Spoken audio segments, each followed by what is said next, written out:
ஆள்காட்டி விரலில் மோதிரம் அணிவது ஏன் தெரியுமா? தலைமைத்துவம், லட்சியம், நம்பிக்கை மற்றும் அதிகாரத்தை குறிக்கிறது. ஜோதிட ரீதியாக இது வியாழன் கோளுடன் தொடர்புடையது. எனவே இந்த விரலில் மோதிரம் அணிவது அறிவாற்றல், வளர்ச்சி மற்றும் ஆளுமைத் திறனை அதிகரிக்கும். இது ஒவ்வொருவரின் தனிப்பட்ட விருப்பம் மற்றும் நாகரீகமான தன்மையாகவும் கருதப்படுகிறது. இந்த விரலில் மோதிரம் அணிவது நீங்கள் ஒரு வழிநடத்துபவர் அல்லது உங்கள் இலக்குகளை நோக்கி செல்பவர் என்பதை காட்டுகிறது. நம்பிக்கை இருந்தால் வழி தானாக வரும். இது ஆளுமை திறனை அதிகரித்து தன்னம்பிக்கையை மேம்படுத்துகிறது. வரலாற்று ரீதியாக இது அரச குடும்பத்தினர் மற்றும் சமூக அந்தஸ்தை குறிக்க பயன்படுத்தப்பட்டது.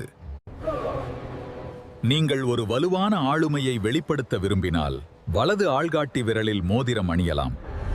பெரும்பாலான கலாச்சாரங்களில் ஆள்காட்டி விரலில் மோதிரம் அணியலாம் என்றாலும் சில குறிப்பிட்ட கலாச்சாரங்களில் இது அணியக்கூடாது என்ற நம்பிக்கையும் உள்ளது. உங்கள் தனிப்பட்ட விருப்பம் மற்றும் கலாச்சார நம்பிக்கையின் அடிப்படையில் முடிவெடுப்பது சிறந்தது. இந்த வீடியோ பயனுள்ளதாக இருந்தால் லைக், சப்ஸ்கிரைப் செய்து அனைவருக்கும் பகிருங்கள்.